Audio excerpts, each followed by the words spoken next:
صوفیہ۔ رات کے وقت وزیر اعظم کے دسترخوان پر اس کے چند منظور نظر عمرہ موجود تھے۔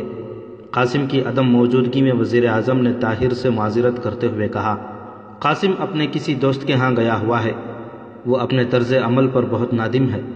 مجھے توقع ہے کہ کل یا پرسوں وہ خود تمہارے پاس آئے گا، اور میں امید کرتا ہوں کہ تم دونوں ایک دوسرے کے لیے بہترین دوست ثابت ہوگے۔ طاہر نے کہا، وہ مجھے اپنی دوستی کے قابل پائے گا۔ کھانے کے دوران میں باقی مہمانوں سے ادھر ادھر کی باتیں کرنے کے بعد وزیر اعظم نے طاہر سے سوال کیا، کیا تمہیں سپہ سالار نے فوج میں کسی اعلیٰ عہدے کی پیشکش نہیں کی؟ میں نے سنا ہے کہ ولی عہد اور شہزادہ مستنصر نے تمہاری سفارش کی ہے۔ طاہر نے جواب دیا، سپہ سالار نے اس بارے میں مجھ سے کوئی بات نہیں کی، اور نہ مجھے ولی عہد اور شہزادہ مستنصر کی سفارش کا علم ہے۔ وزیر اعظم نے غور سے طاہر کی طرف دیکھا اور کہا، اگر تم فوج میں جانا چاہو تو میں خود سپہ سالار سے کہہ سکتا ہوں، لیکن فوج کے اعلیٰ عہدوں پر ترک فائز ہیں اور ان کے بعد ایرانیوں کا اقتدار ہے، اس لیے ایک عرب افسر کے لیے ترقی کی کوئی گنجائش نہیں۔ طاہر نے کہا، مجھے کسی عہدے کا لالچ نہیں، میں صرف مسلمانوں کی خدمت کے لیے کسی موقع کا متلاشی ہوں۔ وزیر اعظم نے کہا، ایک معمولی عہدیدار کے لیے عام طور پر اپنے افسروں کو خوش رکھنے کا مسئلہ اس قدر اہم ہو جاتا ہے کہ وہ کوئی خدمت کر ہی نہیں سکتا۔ میں یہ چاہتا ہوں کہ تمہاری صلاحیتوں سے پورا فائدہ اٹھایا جائے۔ تم اس نازک دور میں سلطنت عباسیہ کی نہایت شاندار خدمات سر انجام دے سکتے ہو۔ طاہر نے محسوس کیا کہ وزیر اعظم قاسم کا باپ ہونے کے باوجود ایک قابل قدر انسان ہے، اور اس کے متعلق بغداد کے لوگوں نے جو رائے قائم کی تھی وہ رقابت اور حسد کی پیداوار تھی۔ اس نے کہا، مجھے آپ سلطنت بغداد کے لیے بڑی سے بڑی قربانی کے لیے آمادہ پائیں گے۔ وزیر اعظم نے کہا، موجودہ وقت میں بغداد کے خارجی معاملات بہت الجھے ہوئے ہیں، اور ہمیں دفتر خارجہ کے لیے نہایت ہوش مند، ذہین اور قابل اعتماد آدمیوں کی ضرورت ہے۔ طاہر کو اچانک اپنی منزل کا زینہ دکھائی دیا۔ اس نے کہا، اپنی ذہانت اور ہوش مندی کے متعلق مجھے کوئی دعویٰ نہیں، لیکن آپ مجھے قابل اعتماد ضرور پائیں گے۔ وزیر اعظم نے کہا، میں کل وزیر خارجہ سے بات کروں گا، ممکن ہے کہ چند دن تک ایک نہایت اہم مہم تمہارے سپرد کر دی جائے، شاید قاسم بھی تمہارا رفیق کار ہو۔ تم خوارزم کے سفیر سے رابطہ پیدا کرنے کی کوشش کرو، اور اگر ہو سکے تو اسے یقین دلاؤ کہ تم ان لوگوں میں سے ہو جو خوارزم پر تاتاریوں کا حملہ برداشت نہیں کریں گے۔ طاہر نے کہا، کیا اسے یقین دلانے کی بھی ضرورت ہوگی؟ عالم اسلام کا ایک حبل ترین فرد بھی خوارزم پر تاتاریوں کا حملہ برداشت نہیں کرے گا، لیکن کیا آپ کا یہ خیال ہے کہ چنگیز خان ضرور ترکستان پر حملہ کرے گا؟ وزیر اعظم نے کچھ سوچ کر جواب دیا، جب تک چنگیز خان کو بغداد کی غیر جانبداری کا یقین نہ ہوگا وہ جرأت نہیں کرے گا، اور ممکن ہے کہ اگر اس کی افواج نے ترکستان کی طرف پیش قدمی شروع کر دی تو ہمیں یہ بتانا پڑے کہ ہم اپنے اختلافات کے باوجود ایک اسلامی سلطنت پر تاتاریوں کی الغار برداشت نہیں کریں گے۔ تازہ اطلاعات یہ ہیں کہ چنگیز خان کی افواج خوارزم کی شمال مشرق سرحد پر جمع ہو رہی ہیں۔ ممکن ہے ہمیں اسے یہ پیغام بھیجنا پڑے کہ اگر تم نے خوارزم پر حملہ کیا تو بغداد کی افواج خوارزم شاہ کی حمایت کے لیے میدان میں آ جائیں گی، لیکن خوارزم شاہ کے عمال کی یہ حالت ہے کہ وہ بغداد سے مملکت تاتار میں جانے والے تاجر کو بھی جاسوس سمجھ لیتے ہیں، اور ہمارے سفیر تک کی تلاشی لینے سے باز نہیں آتے، اور اب چند دن سے تو وہ بغداد کے کسی ایلچی کو بھی سرحد عبور کر کے چنگیز خان کی مملکت میں داخل ہونے کی اجازت نہیں دیتے۔ مجھے ڈر ہے کہ اگر یہی حالت رہی تو خوارزم کے ساتھ ہمارے تعلقات پہلے کی طرح کشیدہ ہو جائیں گے، اور ممکن ہے کہ ہم ضرورت کے وقت چنگیز خان کو تنبیہ نہ کر سکیں۔ اس لیے اگر ہم اس نازک وقت پر خوارزم کے سفیر کے ساتھ تمہارے جیسے نوجوان کی دوستی کا فائدہ اٹھا سکے تو اس میں خوارزم اور بغداد دونوں کی بھلائی ہوگی۔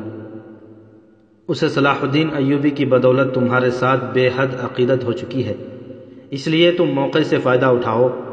آج تم نے اسے بہت متاثر کیا تھا، اور اس نے سب سے پہلے اٹھ کر تمہیں داد دی تھی۔ مجھے یقین ہے کہ تم سلطنت خوارزم کے متعلق اپنے نیک ارادے ظاہر کر کے اسے دوست بنانے میں کامیاب ہو جاؤ گے۔ طاہر نے جواب دیا، خوارزم کے متعلق نیک ارادوں کا اظہار میرے دل کی آرزو ہوگی، اور مجھے یقین ہے کہ میں اسے اپنے خلوص سے متاثر کر لوں گا۔ اور اگر آپ نے مجھے چنگیز خان کو تنبیہ کرنے کے لیے منتخب کیا ہے تو میں اسے اپنی خوشبختی سمجھتا ہوں۔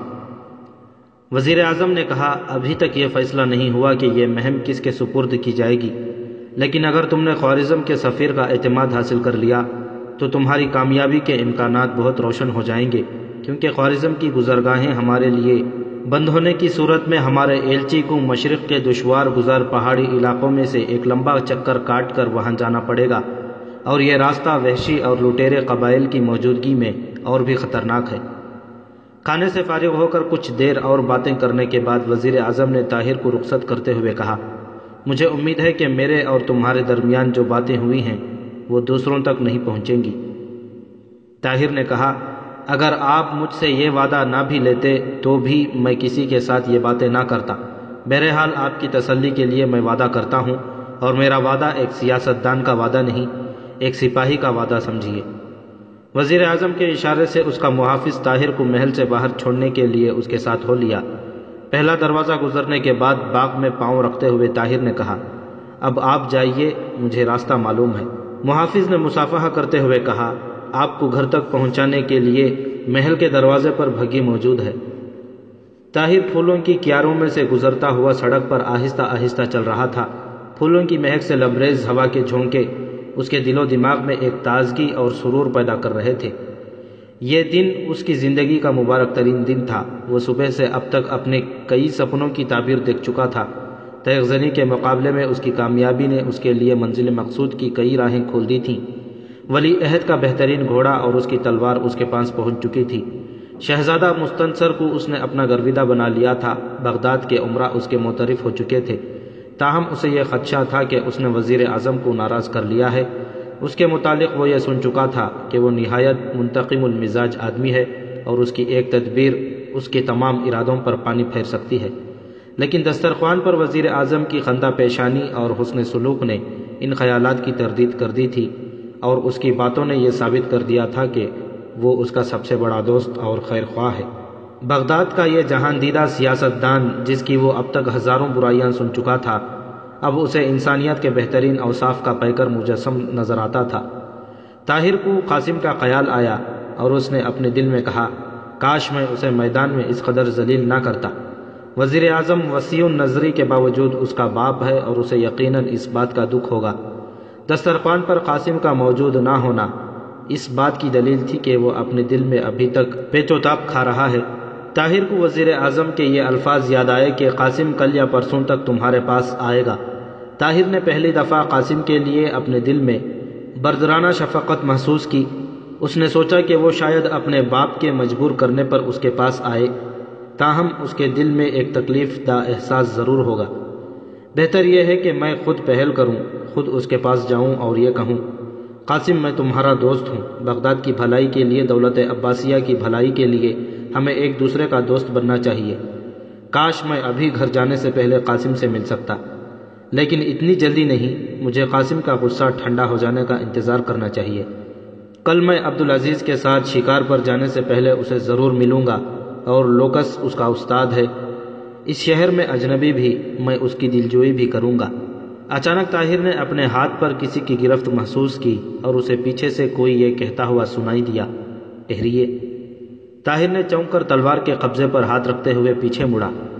اس کے سامنے ایک خواجہ سرا کھڑا تھا۔ خواجہ سرا نے اپنے منہ پر انگلی رکھتے ہوئے اسے خاموش رہنے کی ہدایت دی اور کہا، میرے ساتھ آئیے۔ طاہر ایک لمحے کے لیے دزبزب کے عالم میں کھڑا رہا۔ خواجہ سرا نے کہا، ڈریے نہیں، میرا پیغام سلامتی کا پیغام ہے۔ سڑک کے دونوں جانب بہنے والی نہروں پر تھوڑے تھوڑے فاصلے پر سنگ مرمر کی سیلیں پلوں کا کام دے رہی تھیں۔ خواجہ سرا جلدی سے نہر عبور کر کے پھلوں کی کیاری میں کھڑا ہو گیا، اور طاہر ایک لمحہ سوچنے کے بعد اس کے پیچھے ہو لیا۔ کسی غیر متوقع خطرے کا مقابلہ کرنے کے لیے اس کا دایاں ہاتھ تلوار کے قبضے پر تھا۔ پھولوں کی کیاری میں سے گزرنے کے بعد وہ خواجہ سرا کے پیچھے گھنے درختوں کے ایک جھنڈ میں داخل ہوا۔ یہاں ٹھہریے، یہ کہہ کر خواجہ سرا ایک درخت کے پیچھے غائب ہو گیا۔ خواجہ سرا کے غائب ہو جانے کے بعد طاہر نے اچانک یہ محسوس کیا کہ اس نے اپنی راہ سے بھٹکنے میں غلطی کی ہے۔ اس نے احتیاطاً تلوار نیام سے نکالی اور درختوں کے درمیان ذرا کھلی جگہ چھوڑ کر ایک درخت کے پیچھے چھپ کر کھڑا ہو گیا۔ تھوڑی دیر بعد درختوں کے پتوں میں ہلکی ہلکی سرسراہٹ پیدا ہوئی اور ایک نوجوان لڑکی درختوں کی تاریک سائے سے نمودار ہو کر اس جگہ آ کھڑی ہوئی جہاں کچھ دیر پہلے طاہر کھڑا تھا۔ چاند کی روشنی پتوں میں سے چھن چھن کر اس کے چہرے پر پڑ رہی تھی۔ وہ خوبصورت تھی۔ طاہر نے چاند کی کرنوں کو کسی پھول کی سفید پنکھڑیوں میں اس قدر تازگی اور دل فریبی پیدا کرتے ہوئے نہ دیکھا تھا۔ لیکن وہ کون تھی؟ طاہر ایک لمحے کے لیے تصور حیرت بن کر اس حسین، سادہ اور معصوم چہرے کی طرف دیکھتا رہا۔ نوجوان لڑکی پریشان سی ہو کر ادھر ادھر جھانک رہی تھی۔ بالآخر اس نے ہچکچاتے ہوئے آہستہ سے کہا، آپ کہاں ہیں؟ طاہر تلوار نیام میں ڈالتے ہوئے درخت کی آڑ سے باہر نکلا۔ لڑکی نے جلدی سے چہرے پر نقاب ڈال لی اور ایک ثانیہ توقف کے بعد کہا، آپ میرے متعلق کسی غلط فہمی میں مبتلا نہ ہوں، میں آپ کی بھلائی کے لیے آپ سے کچھ کہنا ضروری سمجھتی ہوں۔ طاہر لڑکی کے الفاظ کے معنی سے زیادہ اس کے ترنم سے متاثر ہو رہا تھا۔ لڑکی نے پھر تھوڑی دیر رک کر کہا، آپ بغداد میں ایک اجنبی ہیں، ہو سکتا ہے کہ یہاں آپ کے مخلص دوست بھی ہوں، لیکن آپ دوست نما دشمنوں کی تعداد ہمیشہ زیادہ پائیں گے، اور ممکن ہے کہ جس شخص سے آپ پھولوں کی توقع رکھتے ہوں اس کے ہاتھ میں آپ کے لیے ایک زہر آلود نشتر ہو۔ قاسم سے باخبر رہیے، آپ کے متعلق اس کے ارادے خطرناک ہیں۔ طاہر نے جواب دیا، کل میں نے اس کے ساتھ کچھ زیادتی کی تھی، وہ یقیناً مجھ سے خفا ہوگا، لیکن مجھے یقین ہے کہ میں اپنے متعلق اس کا دل صاف کر لوں گا۔ آپ اطمینان رکھیں، مجھے قاسم سے کوئی خطرہ نہیں۔ لڑکی نے کہا، بغداد میں آپ جیسے خوش فہم آدمی کے لیے کوئی جگہ نہیں۔ آپ اپنے لیے کوئی ایسا گوشہ تلاش کیجیے جہاں حسد، بغض اور اناد کو دل فریب مسکراہٹوں میں نہیں چھپایا جاتا، جہاں دل اور زبان کے درمیان ریا کے پردے نہیں۔ قاسم کو میں آپ سے زیادہ جانتی ہوں، آپ کے لیے اس کی دوستی شاید کھلی دشمنی سے زیادہ خطرناک ثابت ہوگی۔ طاہر نے کچھ سوچ کر جواب دیا، نیک دل خاتون، اس محل میں رہنے والوں کو میری بجائے قاسم سے زیادہ دلچسپی ہونی چاہیے۔ میں پوچھ سکتا ہوں کہ آپ کون ہیں؟ لڑکی نے جواب دیا، آپ کو یہ جاننے کی کوشش نہیں کرنی چاہیے۔ میں قاسم سے یقیناً قریب تر ہوں، لیکن مجھے اس کا آپ کے ساتھ الجھنا پسند نہیں۔ میں اس کی وجہ پوچھ سکتا ہوں؟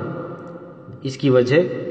لڑکی نے پریشان ہو کر جواب دیا، اس کی وجہ مجھے معلوم نہیں، لیکن آپ مجھ پر اعتبار کیجئے، آپ کی جان خطرے میں ہے۔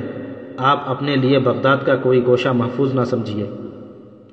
آپ میرے متعلق اس قدر پریشان نہ ہوں، میرے بازو میری حفاظت کر سکتے ہیں، اور اس کے علاوہ میں موت سے کبھی نہیں ڈرا۔ لڑکی نے مغموم لہجے میں کہا، شاید میرے یہاں آنے کی وجہ یہی تھی کہ آپ موت سے نہیں ڈرتے اور میں آپ کو ڈرانا بھی نہیں چاہتی، لیکن آپ کو اپنے بازوؤں پر اس قدر بھروسہ نہیں کرنا چاہیے۔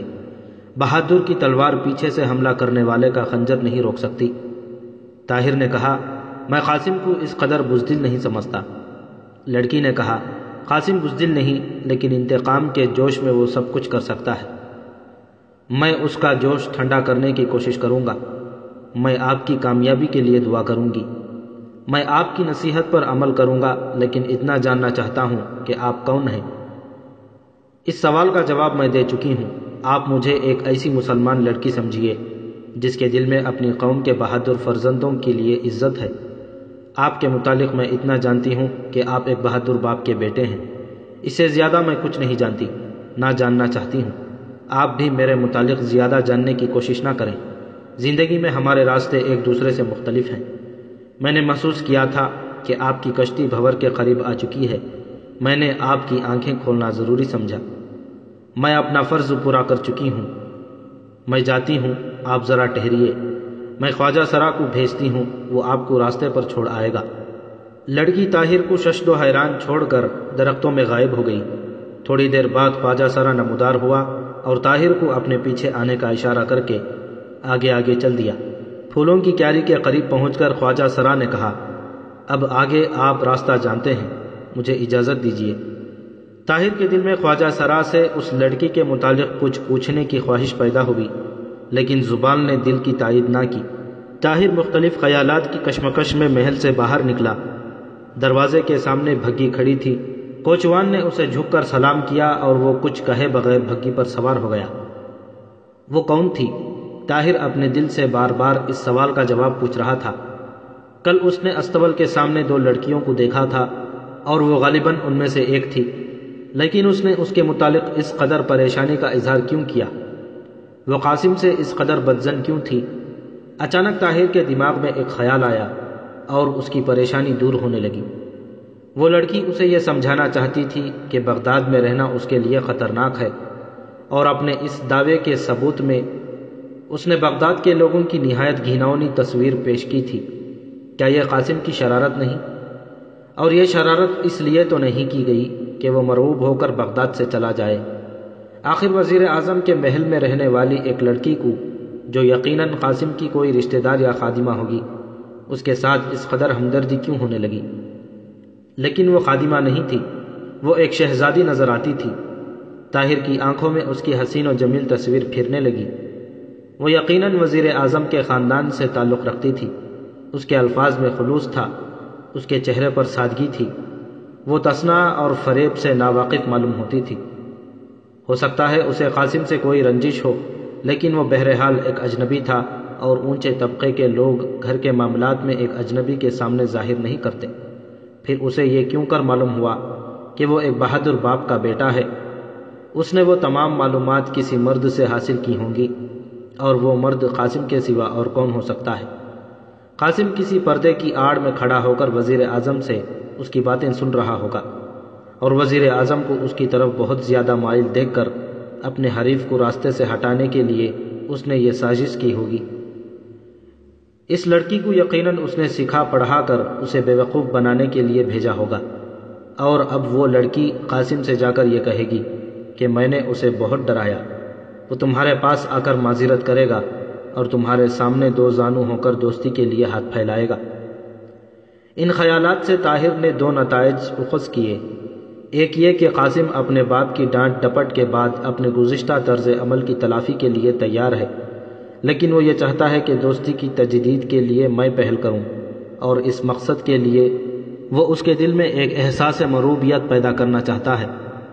دوسرا یہ ہے کہ اگر اس واقعے کے بعد اس نے پہل کی تو وہ یہ سمجھے گا کہ یہ اس لڑکی کی دھمکیوں کا اثر ہے، اس لیے بہتر ہے کہ وہ قاسم کا دروازہ کھٹکھٹانے کے بجائے اس کا انتظار کرے۔ اس لڑکی نے قاسم کو جس قدر خطرناک ثابت کرنے کی کوشش کی تھی، اسی قدر وہ اسے سادہ اور بے ضرر نظر آتا تھا۔ اپنے گھر پہنچ کر دل میں قاسم کے لیے وہی جذبات تھے جو ایک بڑا بھائی چھوٹے اور ضدی بھائی کے لیے محسوس کرتا ہے۔ نوجوان لڑکی کے متعلق اس کی رائے یہ تھی کہ وہ ان امیر زادیوں میں سے ایک ہے جن کی عمر تصنع اور بناوٹ میں گزر جاتی ہے، جو جھوٹ کو سچ بنانا ایک کمال سمجھتی ہیں۔ لیکن رات کو سونے سے پہلے جب وہ اپنے بستر پر لیٹا ہوا ان تمام واقعات پر غور کر رہا تھا، اس نے اپنے دل میں سوال کیا، کیا وہ سادہ اور معصوم لڑکی اس قدر جھوٹ بول سکتی ہے؟ اس سوال کا جواب سوچتے ہوئے وہ اس ذہنی کیفیت سے دوچار ہو رہا تھا جس میں دل اور دماغ کی مختلف آوازیں انسان کو کسی فیصلے پر نہیں پہنچنے دیتی۔ اگلے دن صبح سے لے کر دوپہر تک قاسم گھر سے غائب رہا، اور صفیہ پریشانی کی حالت میں تھوڑے تھوڑے وقفے کے بعد محل کے خادموں سے اس کے متعلق پوچھتی رہی۔ دوپہر کے وقت اسے معلوم ہوا کہ قاسم آ گیا ہے اور اپنے 15 دوستوں کے ساتھ محل کے مشرقی کونے میں بیٹھا ہوا ہے۔ محل کے اس کونے کے برآمدے کا رخ دریا کی طرف تھا، اور سنگ مرمر کی سیڑھیاں برآمدے کی کرسی سے شروع ہو کر دریا تک جا پہنچتی تھیں۔ پانی کی سطح سے ذرا اوپر آخری سیڑھی پر کہیں کہیں لوہے کی میخیں لگی ہوئی تھیں، اور ان میخوں کے ساتھ چھوٹی چھوٹی خوبصورت کشتیاں بندھی ہوئی تھیں۔ اس سیڑھی پر کھڑے ہو کر اوپر کی طرف قیصر خلافت کے سپہ سالار اور دوسرے عہدیداروں کے محلات کے 2 حصے جو دریا کے کنارے تعمیر کیے گئے تھے دکھائی دیتے تھے، اور ہر محل کے سامنے کشتیوں کی ایک بڑی تعداد نظر آتی تھی۔ صفیہ قاسم کے ارادوں سے تھوڑی بہت واقفیت حاصل کر چکی تھی۔ اب جب اس نے یہ سنا کہ وہ اپنے 15-20 دوستوں کے ساتھ بیٹھا ہوا ہے، اس کی تشویش بڑھنے لگی۔ تھوڑی دیر سوچنے کے بعد وہ ایک مضبوط ارادہ لے کر محل کے مشرقی کونے کی طرف چل پڑی۔ اس کونے پر اوپر کی منزل کے کمروں میں کبھی کبھی صبح یا شام کے وقت خواتین آ کر بیٹھتیں اور دریائے دجلہ کے دلکش مناظر سے لطف اندوز ہوتی تھیں۔ تیسری منزل پر ایک وسیع بارہ دری تھی۔ دوسری اور تیسری منزل سے دریا کی طرف اترنے کے لیے پیچ در پیچ سیڑھیاں بنائی گئی تھیں اور ان کا دروازہ دریا کی طرف کھلنے والے برآمدے کے کونے میں تھا۔ صوفیہ تیسری منزل کی گیلری میں سے گزرتی ہوئی بارہ میں پہنچی اور وہاں سے اس نے تنگ سیڑھیوں سے نیچے اترنا شروع کر دیا۔ نچلے کمرے کی چھت سے ذرا نیچے اس سیڑھی کا دروازہ ایک گیلری میں کھلتا تھا۔ اس گیلری کا رخ مائیں باغ کی طرف تھا اور قاسم کبھی کبھی خوشگوار موسم میں اس گیلری میں بیٹھ کر اپنے کسی دوست کے ساتھ شطرنج کھیلتا تھا۔ نیچے اور اوپر سے ان سیڑھیوں کے سوا اس گیلری میں آمد و رفت کا کوئی راستہ نہ تھا۔ وہ کمرہ جس میں قاسم بیٹھا تھا اس کے دریچے اس گیلری میں کھلتے تھے۔ صوفیہ ایک دریچے کے قریب بیٹھ گئی اور پردے کو تھوڑا سا ایک طرف سرکا کر نیچے جھانکنے لگی۔ قاسم 15-20 ایسے نوجوانوں کے درمیان بیٹھا ہوا تھا جس کے متعلق بغداد کے شریف آدمیوں میں سے کسی کی رائے اچھی نہ تھی۔ صوفیہ انہیں اکثر قاسم کے ساتھ دیکھ چکی تھی، ان میں سے لوکس بھی تھا، لیکن آج وہ خلاف عادت بہت سنجیدہ نظر آتا تھا۔ قاسم نے کہا، بدنامی کے داغ خون سے دھوئے جاتے ہیں۔ اس نے مجھے دھوکہ دیا۔ شروع میں اس نے یہ ظاہر کیا کہ وہ وار کرنا جانتا ہی نہیں، اور میں صرف اس خیال سے کہ یہ کھیل جلد ختم نہ ہو جائے نہایت بے پرواہی سے اس پر حملہ کرتا رہا۔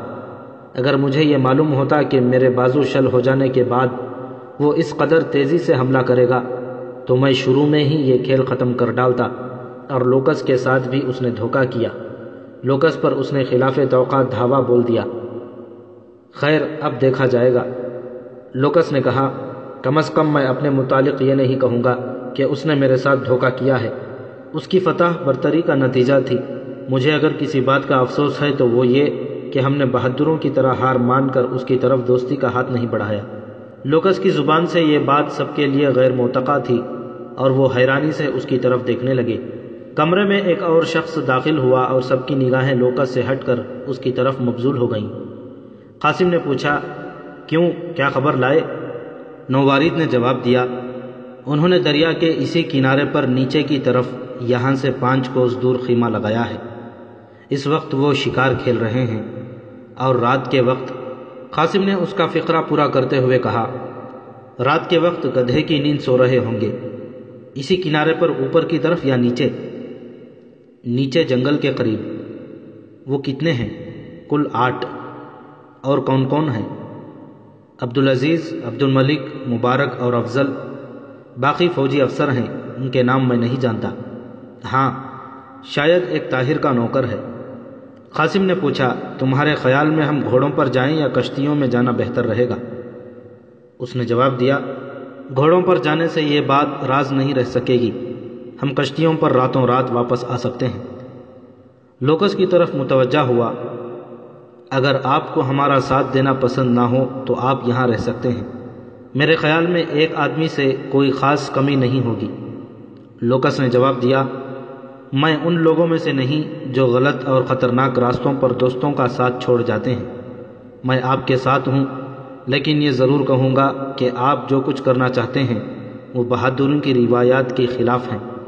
کم از کم سوئے ہوئے دشمن پر حملہ کرنے کے لیے میری تلوار بے نیام نہ ہوگی۔ قاسم نے ہنستے ہوئے کہا، تمہارا خیال ہے کہ ہم 18 ان 8 سوئے ہوئے آدمیوں کو قتل کرنے کے ارادے سے جا رہے ہیں؟ نہیں، ہم انہیں جگا کر منہ ہاتھ دھونے اور اچھی طرح مسلح ہو کر سامنے آنے کا موقع دیں گے۔